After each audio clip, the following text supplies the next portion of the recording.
નમસ્કાર વિદ્યાર્થી મિત્રો, હું શ્રેયસ વિદ્યાલયથી કિરણબેન. આજે આપણે ધોરણ 7 ગુજરાતી માધ્યમ વિષય સામાજિક વિજ્ઞાન વિષયાંક પ્રકરણ 3 મુઘલ સામ્રાજ્ય ભાગ 1, જેમાં મિત્રો આપણે મુઘલ શાસકો વિશે વિસ્તૃત માહિતી મેળવીશું. પ્રકરણ 3 મુઘલ સામ્રાજ્ય. વિદ્યાર્થી મિત્રો, તમે તાજમહેલ, દિલ્હીનો લાલ કિલ્લો, ફતેહપુર સિક્રીનો બુલંદ દરવાજો જોયો હશે.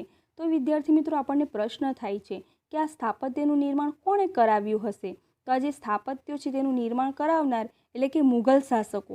આ જે મુઘલ શાસકો છે તેની સ્થાપના, મુઘલ શાસનની સ્થાપના કેવી રીતે થઈ હતી? મુઘલ શાસનની સ્થાપના પહેલાં સલ્તનત યુગનું શાસન હતું. વિદ્યાર્થી મિત્રો, આપણે સલ્તનત યુગ એટલે શું તે વિશે ચર્ચા કરી ગયા પ્રકરણ 2માં. તો જે સલ્તનત યુગ એટલે કે 1206 થી લઈને 1526 સુધીનો સમયગાળો, જેને આપણે સલ્તનત યુગ તરીકે ઓળખતા હતા. એ ઉપરાંત કેટલાક રાજપૂત રાજ્ય પણ હતા. તો આ રીતે મુઘલ સલ્તનતની સ્થાપના કઈ રીતે થઈ એ વિશે આપણે વિસ્તૃત ચર્ચા કરીશું.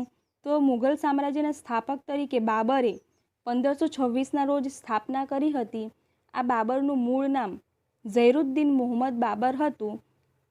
તો આ જે બાબર છે એમણે ઇબ્રાહિમ લોદી સાથે પાણીપતનું યુદ્ધ કર્યું હતું 20મી એપ્રિલ 1526ના રોજ, જેમાં ઇબ્રાહિમ લોદીને હરાવ્યો હતો, જેને પાણીપતના પ્રથમ યુદ્ધ તરીકે ઓળખવામાં આવે છે.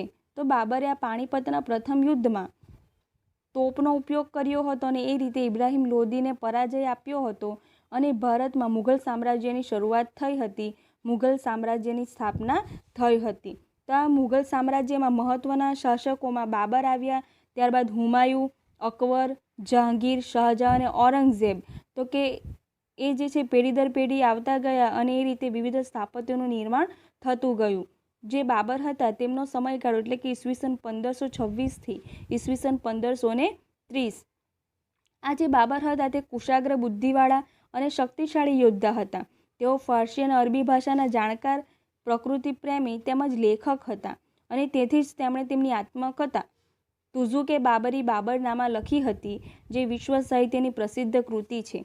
વિદ્યાર્થી મિત્રો, આ જે તુઝુકે બાબરી બાબરનામા છે તે ખૂબ જ મહત્ત્વનો પ્રશ્ન છે. એ તમને પરીક્ષામાં પૂછાય છે, તમને જોડકામાં પણ પૂછાય, વિકલ્પમાં પણ પૂછાય, તો તમને આવડવું જોઈએ.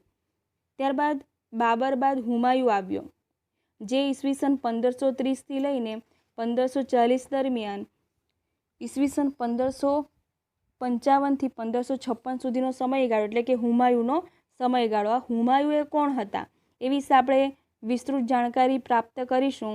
હુમાયું ઈસવીસન 1530માં દિલ્હીની ગાદી પર બેઠો. હુમાયુંનો અર્થ નસીબદાર એવો થાય છે, પરંતુ તેણે જીવનમાં અનેક મુશ્કેલીઓનો સામનો કરવો પડ્યો હતો.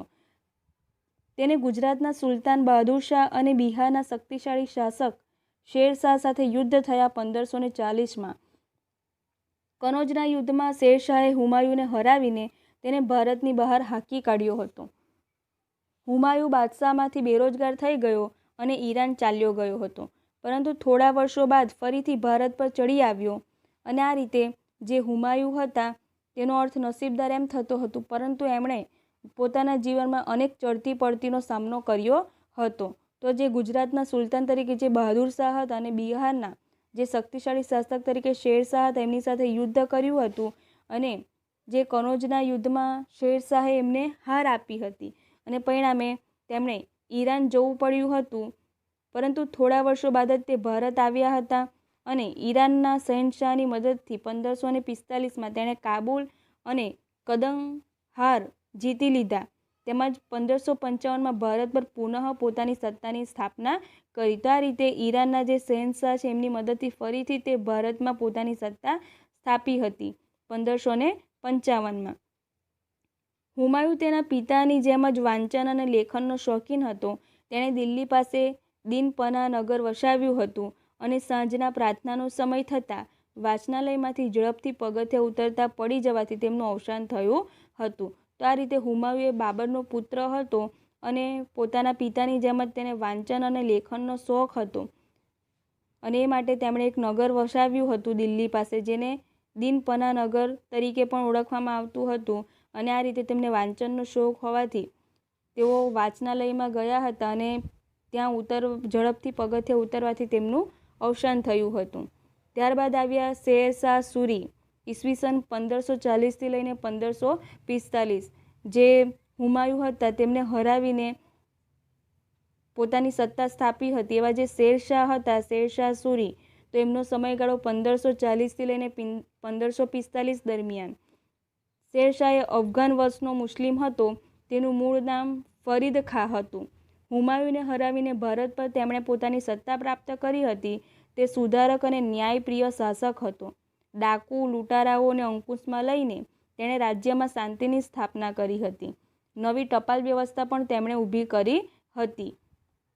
તેણે વેપારીઓ અને યાત્રાળુઓ માટે ધર્મશાળાઓ બંધાવી હતી અને રૂપિયાનું ચલણ શરૂ કરાવ્યું હતું. તો આ રીતે જે શેરશાહ સૂરી છે તે 1540થી 1545 દરમિયાન સુધારક અને ન્યાયપ્રિય હતો અને તેને પરિણામે તેમણે ડાકુ અને લૂંટારાઓને અંકુશમાં લીધા હતા. નવી ટપાલ વ્યવસ્થા શરૂ કરાવી હતી. વેપારીઓને યાત્રાળુઓ માટે ધર્મશાળાઓ બંધાવી હતી અને રૂપિયાનું ચલણ શરૂ કરાવ્યું હતું. વિશાળ સેના નિર્મિત કરી હતી. તેણે એક મહાન રાજમાર્ગ ગ્રાન્ડ ટ્રંક રોડનું પણ નિર્માણ કરાવ્યું હતું, જે બંગાળ અને ઉત્તર ભારત સુધી વિસ્તરાવેલ હતું. આ રીતે તેમણે રાજમાર્ગ તરીકે રોડનું નિર્માણ કરાવ્યું હતું. શેરશાહ ઈસવીસન 1545માં તોપનું નિરીક્ષણ કરતા હતા ત્યારે અકસ્માત થવાથી તેમનું મૃત્યુ થયું હતું. તેમના મૃત્યુ પછી તેમના જેવા જ કોઈ શક્તિશાળી શાસક ગાદી પર આવ્યો નહીં. પરિણામે 1555માં હુમાયુએ દિલ્હી અને આગ્રા પર આક્રમણ કરીને અફઘાનોને હરાવીને પુનઃ મુઘલ સામ્રાજ્યની સ્થાપના કરી હતી. તો આ રીતે જે શેરશાહ સૂરી હતા તે શક્તિશાળી શાસક હતા અને એમના મૃત્યુ પછી એમની ગાદી પર કોઈ આવ્યું નહીં અને એને પરિણામે જે હુમાયું હતો તેમણે 1555માં ફરીથી દિલ્હી અને આગ્રા પર આક્રમણ કરીને જે અફઘાનો હતા એમને હરાવીને મુઘલ સામ્રાજ્યની સ્થાપના કરી. અકબર, જેમનો સમયગાળો ઈસવીસન 1556થી લઈને ઈસવીસન 1605 સુધીનો, અકબર રાજા તરીકે ભારતના ઇતિહાસમાં ગણનાપાત્ર સ્થાન ધરાવે છે.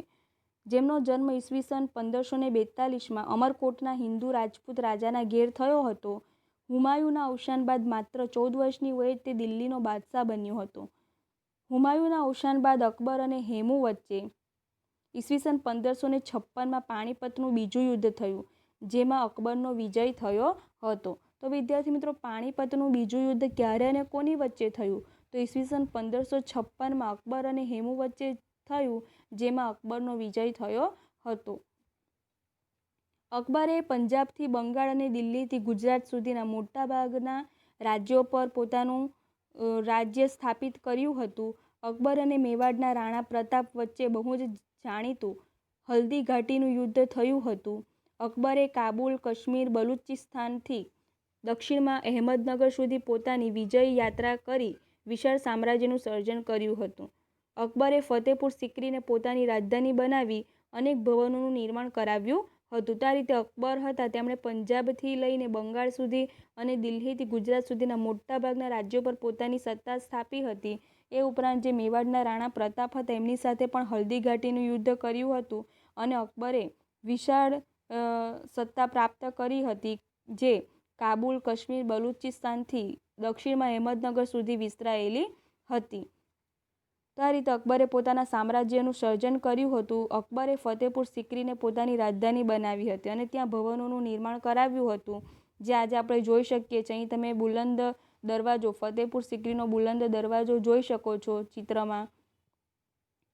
અકબરે હિન્દુઓ પ્રત્યે ઉદાર નીતિ અપનાવી રાજપૂત સાથે સામાજિક સંબંધોની શરૂઆત કરી હતી અને રાજપૂતોની સેનાના ઉચ્ચ પદો પર નિમણૂક કરી હતી. તો આ રીતે અકબરે હિન્દુઓ પ્રત્યે ઉદાર નીતિ અપનાવી હતી અને રાજપૂતો સાથે સામાજિક સંબંધો પણ કેળવ્યા હતા. અને એ રીતે જે રાજપૂતો હતા તો કે રાજપૂતોની જે સેના હતી તેમને ઉચ્ચ પદો પર નિમણૂક આપી હતી. રાજપૂતોએ પણ પોતાની વીરતા અને સાહસથી અકબરને ભારત વિજય માટે ખૂબ જ મદદ કરી હતી. તો આ રીતે જે રાજપૂતો હતા તેમની સાથે સામાજિક સંબંધો તો કેળવ્યા જ હતા, પરંતુ તેમને ઉચ્ચ પદો પર પણ નિમણૂક આપી હતી અને એ રીતે અકબર હતો તે ભારત પર વિજય મેળવવામાં રાજપૂતોની મદદ મેળવી હતી. અકબર એ બિનસાંપ્રદાયિક રાજા હતો અકબરે બધા ધર્મોના ઉત્તમ તત્વોને એકઠા કરીને દીને ઇલાહી નામના સંપ્રદાયની સ્થાપના કરી હતી. તો આ રીતે અકબર જે હતા તે બિન સંપ્રદાયમાં માનનારા હતા અને તેને પરિણામે જે અકબર હતા તે દરેક ધર્મને પોતાના માનતા હતા અને એ રીતે દરેક જે ધર્મ હતા તેના સારા તત્વોને એકઠા કરીને દીને ઇલાહી નામના સંપ્રદાયની સ્થાપના કરી હતી. તેણે રામાયણ, મહાભારત, અથર્વવેદ, પંચતંત્ર અને બાઇબલ, કુરાન જેવા મહાન ગ્રંથોનો અનુવાદ ફારસીમાં કરાવ્યો હતો. અકબરે સમાજ સુધારક તો હતા જ, તેણે બાળ લગ્ન અને સતી પ્રથાનો પણ વિરોધ કર્યો હતો. તેણે યાત્રાવેરો નાબૂદ કર્યો હતો.